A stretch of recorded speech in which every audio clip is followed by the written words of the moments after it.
Good morning, ladies and gentlemen. My name is Ruddy and I'm a filmmaker. Welcome to the 2020, officially with the first vlog for this year. And today I want to talk to you about a camera that came out nearly 10 years ago. And I bought and I still use up to this date, which is this camera. It is the Canon Rebel T3i. And did I buy it because there is a rebel into the name of it? Maybe? Shut up. But let me just show you some of the projects that I just shot on this very camera. Food!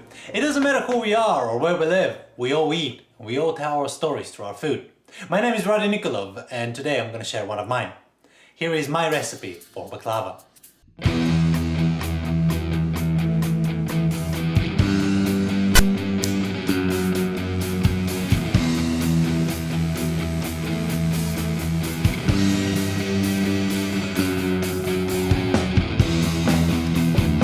For over 10 years of using this camera, I would like to take a moment and tell you all of the things that I've learned, all of the small little quirks that I've understood, and all of the great qualities that this camera still has relevant into 2020.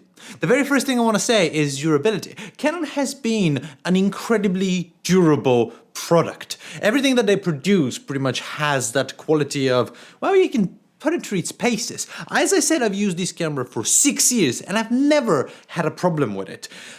Just recently, the LCD screen started flickering every once in a while, so I have to reboot the camera. But other than that, works great. The other thing that I want to talk about, ladies and gentlemen, is the image quality. Canon has had an increase, exponential increase ever since they started making stuff of their image quality, and the color science today, it is great. The other great thing is 60 frames per second, ladies and gentlemen. This camera, when it came out, could shoot in slow motion, which was huge back then. All the people that are doing the skateboard videos and all these walking shots and all of the extreme sports with that feature, wow. And even today, with traveling vlogs coming up and becoming much more popular, everybody loves a very smooth slow motion.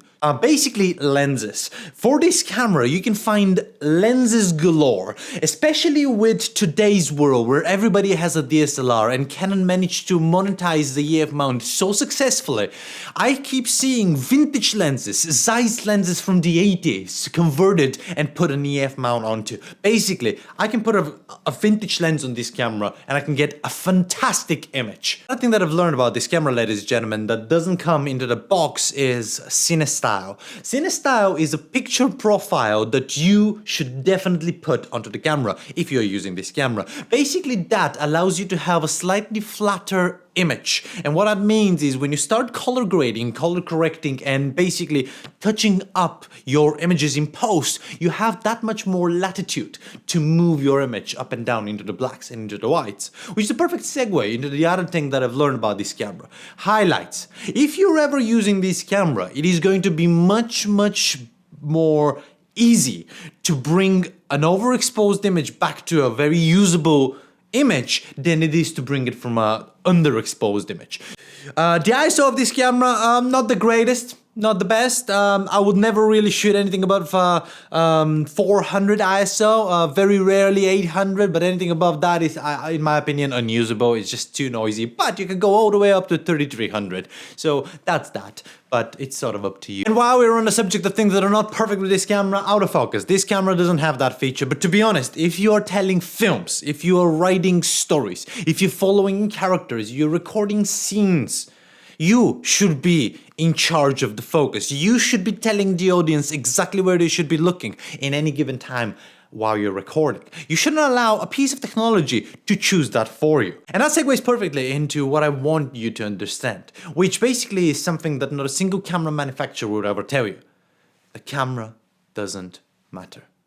You matter, ladies and gentlemen. You are the person that has the creative expression. You are the person that is telling the story. You are the artist creating the visual imagery that is conveying the emotions that you have. It's not a camera.